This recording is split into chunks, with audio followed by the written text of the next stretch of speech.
The headache came out of nowhere, sharp, throbbing, and mean. One minute I was helping a junior mechanic sort out a hydraulic issue on a Gulfstream. The next I was squinting at the lights like they were knives aimed at my skull. "Chris, you good?" someone asked. "Just a migraine," I muttered. But the world was already tilting sideways. Next thing I knew, I was in the passenger seat of Denise's car, the secretary from maintenance. She'd insisted on driving me home after the shop manager caught me leaning against a wing strut like I was going to pass out. I don't remember much of the ride, except that she kept the radio low and asked if I wanted her to call my wife. "No need," I'd said. "April's probably out with the boys." I stumbled inside, dropped my bag by the door, and collapsed onto the couch. The house was quiet, too quiet, but in that moment, I welcomed it. My head felt like someone was trying to crack it open from the inside. I don't know how long I slept. Hours, probably. The pain had faded to a dull ache by the time I woke, the room still dim. The sun must have set. I was reaching for a blanket when I heard voices coming from the kitchen. At first, I thought the boys were home, but it wasn't them. It was April, and someone else, her friend Lacey. I didn't move. They didn't know I was home.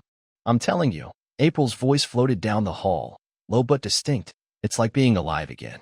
Every time we're together, it's like I'm waking up from a coma. Lacey laughed. "You really think Chris has no idea?" April snorted. "Please. He's so wrapped up in work and the kids, he barely notices when I change my hair. And even if he did find out, he'd never leave. He doesn't have it in him." My stomach flipped. "You don't feel guilty?" Lacey asked, but there was no judgment in her voice. April hesitated. "I used to, but not anymore. I love him, well, I used to, but this is different. It's just better. And let's be honest, I've earned a little happiness, haven't I?" The room felt like it was shrinking. I couldn't breathe. I sat there in the dark, the blanket halfway across my lap, listening to my wife talk about how she had outgrown me. I stood up without thinking, the floor creaking beneath me. The kitchen went quiet. "Chris," April called, her voice sharp. "Is that you?" I stepped into the doorway. She blinked, eyes wide. Lacey's mouth dropped open. "You were home?" April asked, her voice strained. "I had a migraine," I said flatly. "Got sent home early. Didn't think I'd need to warn my own wife." She crossed her arms like she was gearing up for a fight. "Look, before you get all dramatic. You said I'd never find out," I cut in. "You said I wouldn't have the courage to leave. Let's test that." April's expression hardened. "You're blowing this out of proportion." "No," I said quietly, shaking my head. "You already did. And just like that. Everything we had, every birthday, every late-night laugh, every quiet morning with the kids cracked. And I could feel it breaking beneath my feet." She followed me down the hall, her bare feet slapping against the hardwood. "Chris, come on. Don't walk away. Let's talk like adults." I didn't stop. I grabbed my work duffel from the floor by the front door and started stuffing it with whatever I could grab from the closet. My boots, a few shirts, my shaving kit. My hands were shaking, but my head was clear, like all the fog had burned off. April hovered a few feet behind me, arms folded across her chest, mouth tight. "You're not thinking straight. That migraine's still messing with your head." That got a laugh out of me. A bitter one. "Don't worry. I heard everything loud and clear." She let out a frustrated sigh. "Okay, yes, I said some things I shouldn't have. But you're not exactly perfect either, Chris. You've been distant. Always working. Always tired. This didn't come out of nowhere." I turned around then. "So your solution was what, find someone else? Sneak around behind my back and pretend you're still a wife and mother while getting your kicks on the side?" Her face twisted like I'd slapped her. "It's not just sex," she snapped. "God, you really don't get it. It's not about him. It's about how I feel when I'm with him." "So you're in love with him?" I asked. My voice was steady, but inside I felt like I was falling down an elevator shaft. "I didn't say that," she muttered. "Then what are you saying, April? That you're just bored? That our family isn't enough anymore?" She opened her mouth, closed it, looked down at the floor. That was my answer. I shoved a pair of socks into the duffel and zipped it up. "I'll come by tomorrow after work to see the boys. We'll figure out a schedule that keeps them stable. I'm not going to drag them through this." April looked up, startled. "You're really leaving? Just like that?" "No," I said. "Not just like that. I stayed after the fights. After you stopped laughing at my jokes. After I felt you slip away. I stayed through all of it because I loved you. This is me finally leaving." She stepped forward. "You know I'll fight you on custody." I stared at her. "You said you loved them." I do, she said quickly. Then don't use them, I said, my voice low. Not as leverage. Not as punishment. Her face tightened. I'm just saying, if this goes to court, things could get ugly. You work long hours, Chris. You're gone before they wake up and home after dinner most nights. A judge might say I'm the more stable parent. I stared at her like I didn't even recognize the person standing in front of me. You're seriously threatening me? After you're the one who cheated? She didn't say anything. Just stood there, breathing hard. I picked up my bag. This marriage? It's over. And you just made sure it ends ugly. As I opened the door, she called after me. You leave now, Chris, and I'll ruin you. Don't think I won't. I didn't even turn around. You already did. Martin lived in a second-floor apartment over a pawn shop in East Wichita. The hallway smelled like old carpet and microwaved pizza, but when he opened the door and pulled me into a hug, it was the first solid thing I'd felt all day. Damn, man, he muttered. You look like hell. I gave him a tired smile. That's about right. He didn't ask a lot of questions at first. Just pointed me toward the couch, handed me a cold beer, and put on a ball game with the sound low. It wasn't until halfway through the second quarter that he finally said, So, what happened? I told him everything. Not just the affair, but the way April talked about it. The way she dismissed me like I was some pathetic obstacle in her love story. How she threatened to drag me through court if I didn't play along. Martin didn't say anything for a long time.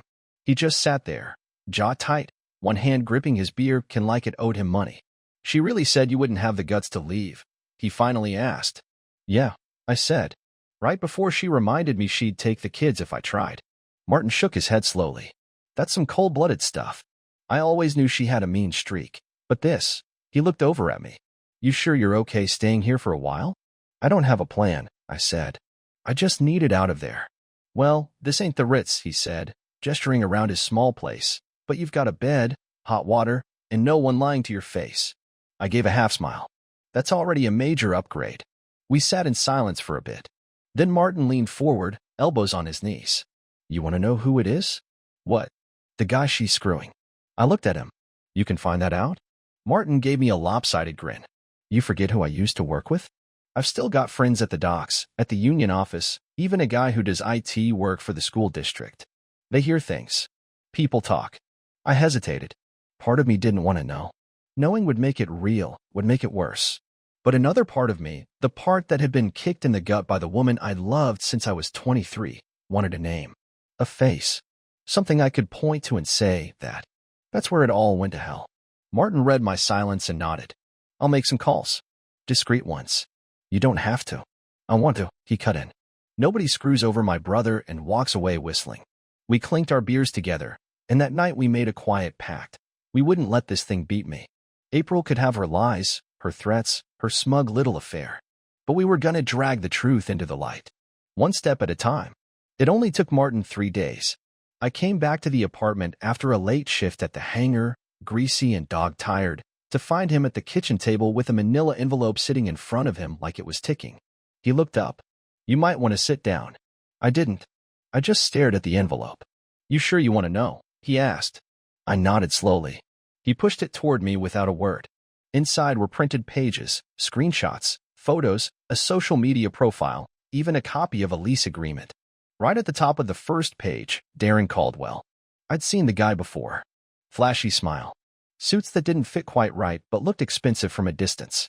Sales rep at one of the auto suppliers near the airport. Divorced, no kids, mid-40s, always talking too loud in the break room when he'd stop by the hangar to drop off promotional gear.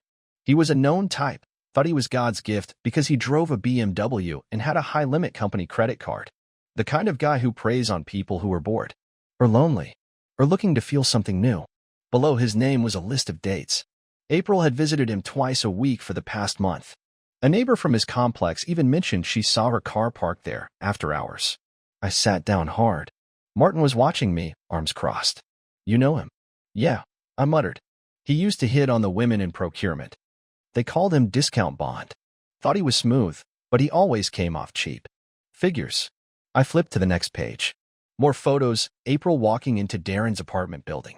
April and Darren at a downtown coffee shop. Darren with his hand on her back, steering her like she was already his. There was a sick feeling blooming in my chest, but I kept reading. At the bottom of the last page was a short line, handwritten by Martin. Divorced twice. Evicted once. Known for sleeping around. Not a serious man. I had Danny run a soft check, Martin said. No criminal record, but he's got a string of HR write-ups and a history of burning bridges at every job he's had. Why? I asked out loud, not even meaning to. Because he doesn't care, Martin said. He's not in it for her. He's in it for the chase. I leaned back and rubbed my eyes. So what now? Martin didn't answer right away. Then he said, now you decide, do you want closure? Or do you want to make sure this guy never touches your life again? I looked at the folder again. Looked at Darren's smug, stupid grin. Both, I said. Martin nodded. Then let's get to work. Darren Caldwell had no idea what kind of week he was walking into. It was Thursday evening when it happened, around 6, just after he left the regional office in Overland Park and started the short walk to his silver BMW. The parking lot was half empty, quiet except for the hum of traffic in the distance and the click of his Italian loafers on pavement. He didn't notice the two men trailing him until one of them grabbed his arm and yanked him into the alley between the parking garage and an old diner. Hey, what the was all he got out before the first punch landed. Not too hard. Not enough to break anything. Just a clear, sharp message. Shut up, one of the men said. His voice was calm, almost bored. We're only going to say this once. Darren, dazed, slumped against the brick wall, hands up. What is this? I don't have any money on me. It's not about money. The second man stepped closer, held up a folded piece of paper and tapped it against Darren's chest. You recognize the name on this? Darren looked. His face paled. April Bennett. The man leaned in. You're going to stay away from her. Forever. Look, whatever this is, you're making a mistake. The next punch landed harder. This time to the gut. Darren dropped to one knee, gasping. The first guy crouched beside him, voice still steady. You think this is a joke? It's not. If you contact her again, if you so much as look at her or her kids, next time we won't be gentle. Next time, you'll leave in an ambulance. Or worse. Darren was shaking. Okay, he whispered. Okay, I got it. You'll call her tonight. Say exactly what we tell you. Got it. He nodded frantically. You're going to say you're sorry. That you made a mistake. That it's over and you won't ever contact her again. You'll make it clean. They handed him a crumpled card with the script. He took it with trembling fingers. The two men stood and walked off like nothing had happened. Darren sat there for a while, catching his breath, trying not to puke. Later that night, I was sitting on Martin's couch with the TV on low when my phone buzzed. It was him. Martin's name popped up with one line. It's done. He got the message loud and clear. I stared at the screen, heart pounding slow and steady. I hadn't ordered anything, hadn't told Martin what to do, but I knew he'd made sure there were no names, no links, no legal trail. Just a warning. A final one. And I felt nothing. No guilt. No triumph. Just a cold, quiet peace. Some men need to be told when they've crossed into someone else's world. Darren Caldwell had just been reminded that not every man is a doormat. Some of us remember everything. And some of us have brothers who don't forgive. April was all smiles when I got home the next night. The boys were already in bed, and she had 2 glasses of wine on the counter like nothing had happened. Like I hadn't walked out of this house 4 days ago with a bag of clothes and a broken heart. You're back early, she said, trying to sound casual, like I had just popped out to run errands. I said I'd be here after work. For the boys. She nodded, a little too quickly. They were asking about you. I told them you'd be back tonight. I didn't say anything about, everything else. Good, I said. She handed me a glass. I didn't take it. Chris, she said, her voice softening. Look, I've been thinking. Maybe I rushed into things. I've been overwhelmed. I lost track of what matters. I said nothing. Just leaned against the doorframe and let her talk. I haven't seen Darren since Monday, she continued, watching me closely for a reaction. I told him we needed space. I think I just got caught up in the attention, I was feeling lost and stupid. Still, I didn't say a word. I wanted to see how far she'd go. She stepped closer, trying to close the distance. We've got a life here, Chris. A real one. Our boys. This house. Maybe we can get back to that. Her phone lit up on the counter. She glanced at it automatically, then frowned. Give me a sec, she said, picking it up. I didn't move. She answered with a chirpy, hey, then paused. Her smile faded. What? Another pause. I could hear it now, Darren's voice on the other end, loud enough to carry across the room. It was shaky, rehearsed, like someone reading from a script. April, I'm sorry. This was a mistake. I shouldn't have crossed that line. It's over. I won't contact you again. Please don't reach out. I'm blocking your number. I wish you the best. Then the call disconnected. April stared at the phone like it had slapped her. What the hell was that? She whispered. I kept my eyes on her. Said nothing. She turned to me, panic breaking through the cracks. Did you talk to him? I shrugged. He got the message. Her face went white. Chris, what did you do? I tilted my head. He's not coming back. That's all you need to know. She looked down, clutching the phone like it might answer for her. Her whole body sagged. I didn't think he'd just cut me off like that. Not without warning. I offered. She didn't answer. For a long time, she just stood there in the kitchen, staring at nothing. Then she sat at the table, slowly, like someone grieving. I watched her. Watched the moment it finally sank in. The affair was over. The thrill was gone. And all she had left was me. But I wasn't hers anymore. Not really. Not ever again. The next morning, I waited until the boys left for school before I said anything. April was in the kitchen, pouring coffee like it was any other day. She looked tired. Like the truth was starting to weigh more than the fantasy. I leaned against the counter. Calm. Focused. We need to talk. She froze for half a second. Then she turned around, mug in hand, eyes guarded. About what? About Darren. About the past few months. About what's next. She took a slow sip, trying to look composed. I told you last night, I ended things. No, I said, setting a folder on the table. He ended things. I just made sure he had every reason to. Her hand paused midair. I opened the folder and slid it toward her. Inside were copies of everything Martin's guys had dug up, photos, timeline, printed text logs, and a notarized statement from the neighbor who'd seen her car parked at Darren's apartment week after week. April glanced at the first page. Her jaw clenched. You were spying on me? No. I was protecting myself. And the boys. She didn't say anything, but I could see the shift in her eyes. That panic. That sinking realization that I hadn't just walked out to cool off. I've been preparing. These are copies, I said. My lawyer has the rest. Divorce papers are being drawn up. I'll be filing for primary custody with shared visitation. April's hand tightened around the coffee mug. You can't do that. I can, I said quietly. And I will. I've already moved my direct deposit into a separate account. I've spoken with a mediator. I'm not here to fight, April. I'm here to finish this. Her mask cracked. You don't even want to try? You're just throwing it all away. I stared at her. You threw it away the second you decided your happiness mattered more than your family. She stood abruptly, eyes flashing. And what? You think you're some kind of saint? You think you're better than me because you showed up for work and paid the bills?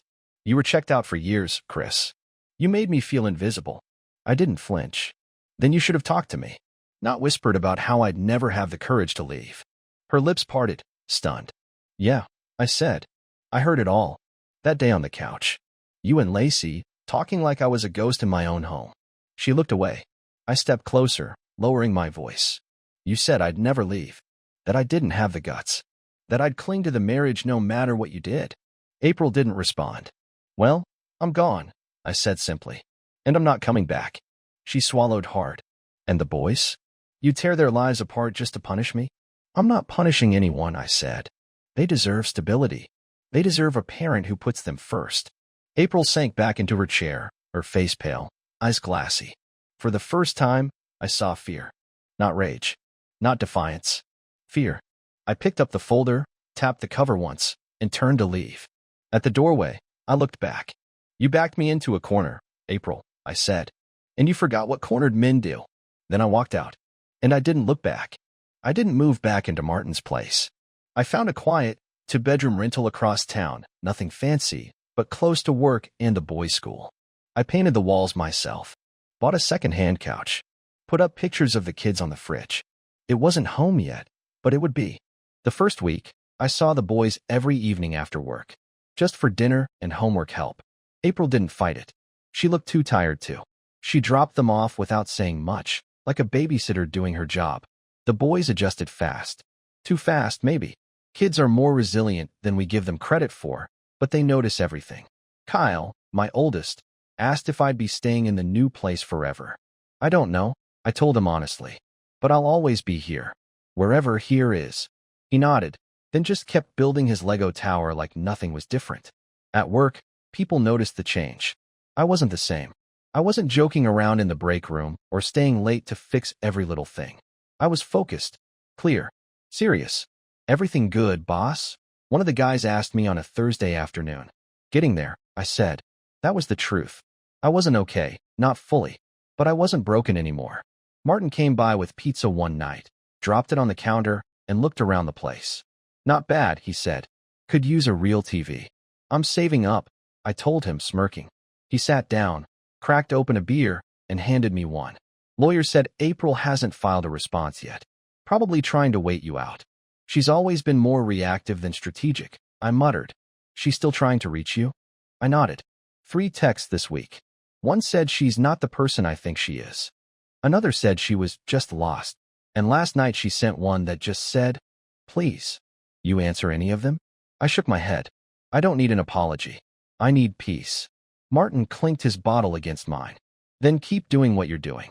I wasn't celebrating. I wasn't gloating. I was rebuilding. Every night, I wrote down a list. Groceries, school forms, oil change, call the bank. Little things that reminded me I still had control, that I was still moving forward. April, from what I heard, wasn't. Martin's guy said Darren had stopped answering her completely. Apparently, he blocked her number, deleted his socials, even asked to switch accounts at the dealership to avoid running into her. She was unraveling quietly, texting mutual friends, asking around about me, trying to hint she wanted to talk. I didn't take the bait. That chapter was over. This new one was about my boys. About dinners around a scratched-up table. About calm mornings and clean slates. I wasn't chasing revenge anymore. I was chasing something better. Stability, dignity, freedom. And every day, I got a little closer. The final court date came on a rainy Tuesday morning. The courtroom was quiet, just a few other couples waiting with lawyers, all of us pretending we weren't watching each other's endings unravel. April sat at the table across from me, dressed simply, no makeup, hair pulled back like she hadn't slept. Her hands kept folding and unfolding in her lap. She looked like a different person than the woman I used to know, the one who once laughed with me in hospital hallways after the boys were born, who cried at Pixar movies, who used to leave notes in my lunch when I worked nights. That woman had vanished. This version, I didn't feel anything toward her anymore. Not love, not hate, just distance. When the judge called our case, we stood. It was quick, just 15 minutes of official words and signatures. The paperwork had been settled weeks ago. No fighting, no grand speeches, no last-minute changes. April signed everything without argument. No alimony, no house, shared custody, with me holding primary on school days. I didn't ask for more than that. I didn't need to win. I just needed the boys to have something solid under their feet. Afterward, outside the courtroom, she tried one last time. Chris, she said quietly, stepping beside me by the elevator. I know you don't owe me anything, but for what it's worth, I'm sorry. I lost myself, and I know I lost you. I didn't answer right away. I looked at her, really looked, for the first time in weeks. She was hollowed out, not broken, but emptied, like she'd bet everything on something that didn't pay out. I hope you find whatever it is you were looking for, I said finally.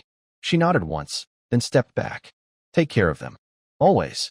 That was the last time I saw her.